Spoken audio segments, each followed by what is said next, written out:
This video is going to show you some of the key features of using the Label Designer screen. In this case, I'm going to start with a template called generic.lbx. I'm going to make a copy of this template by hitting the copy button, and I'm just going to name this template demo, and this way I'm not altering my generic template. I want to keep that as it is. I want to mess with this new template called demo. So I've selected the demo.lbx. I'm going to click on the Edit Template button. I'll maximize this Label Designer screen so I have more room to work with. And now I'm inside the Label Designer. Here I can move the address block around if I want by clicking my mouse down in the white area of the grid. And as I click my mouse down and hold my mouse button down and drag, as you can see, it's creating a marquee.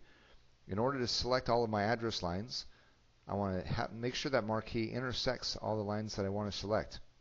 So I'm just going to drag it up, release my mouse, and as you can see, there's little handles around each of these boxes. Now with all these handles around these boxes, I can click my mouse down somewhere within those boxes and drag, and now I can move my address block around. And I'll release my mouse. If I want to select any line in particular from these selected lines, I'll just click my mouse away from this block of lines, single click on the box I want to do something with, and then in this case I'm going to move the barcode line up a little bit. So I've got that box selected, and I'll just use the up arrow key on my keyboard to move the box up a little bit. I can also change the font of all these lines. Click my mouse down again and draw a marquee around these boxes. Again, it doesn't have to be around the entire block of boxes, and it doesn't have to be perfect. All I have to do is intersect those boxes. Now they're all selected. So from here I can pull down the Format menu and go to Font. And it's important when you get into the font window that instead of just choosing the different point size, choose a font name first. If you don't choose a font name, then the point size change that you make will not take. So I'm just going to go down here, and it doesn't really matter. I'll just choose Agency here at a size of 12. And there we go. That's how I changed my fonts. I can also add an indicia to this template or a return address. You add those the same way by using the text tool in the toolbar. Click on the capital A, click my mouse down, and start typing out my return address. Hit enter, do a new line, and so forth. And again, with this, you can tell I still have the text cursor. I can just click my mouse away from that text, single click on that text, and again I can change the font to whatever font I want, whatever size I want. There we go. Indicia is the same way. With the indicia, I can make it a smaller font. I can draw a box around the indicia if I like with that box tool. I can center the text by pulling down the Format menu, going to Text Alignment, choosing Center. I can click on the box, and then as you can see, my cursor, when I'm over one of the corners of the box or the edges, changes the attribute of that cursor, so I can do a little bit of resizing, something like that. And then I can click on my text and move it around, select both items, and use some centering tools here. So it gives you an idea of how you can use this. If I want to change the text, click on the text tool, highlight the text,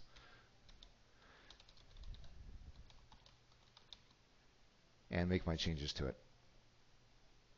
Pretty easy. So now I need to show you how to change the paper size and the template height. You know how to move the boxes around. Next, I'm going to pull down the File menu and go to Page Setup. I'm going to click on the Page Setup button, and now I can choose my different paper size.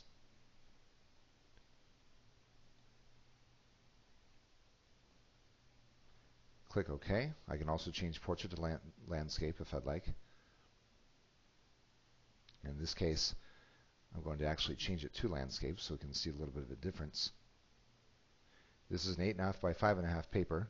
So I'll hit OK here. Now that I know I'm using an 8.5 by 5.5 paper, I need to scroll down to the detail bar and make my detail height 5.5 inches. Right now my detail is set at 11 inches. I'll double click on the detail bar, go in the General tab, and change the height to 5.5. If the detail height is larger than the paper height, then I'll get a detail band too large error when I try to print or preview this template. So now I've set my detail height to 5.5 inches.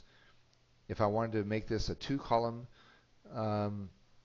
label, I can scoot this address block over to the right or over to the left, scoot my indicia over, pull down the File menu and go to Page Setup.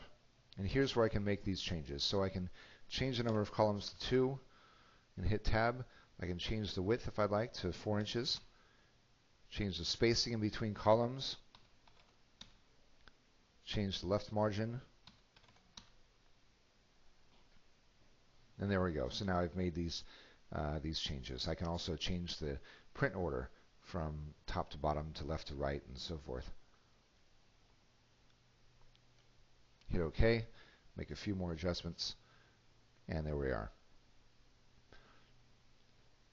If you want if you need a page header to start your address labels a little bit lower, you can double click on Page Header and then change the general height of the header. You can add a picture, you can add a graphic to this template by clicking on the OLE tool.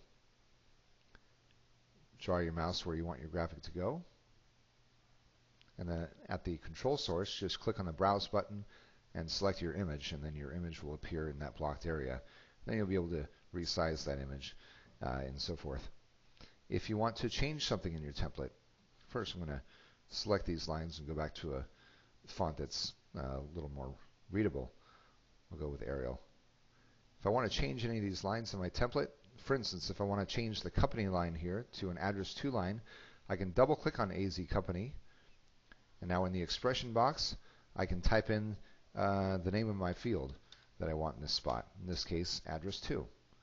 Click OK, and now address 2 appears in this template.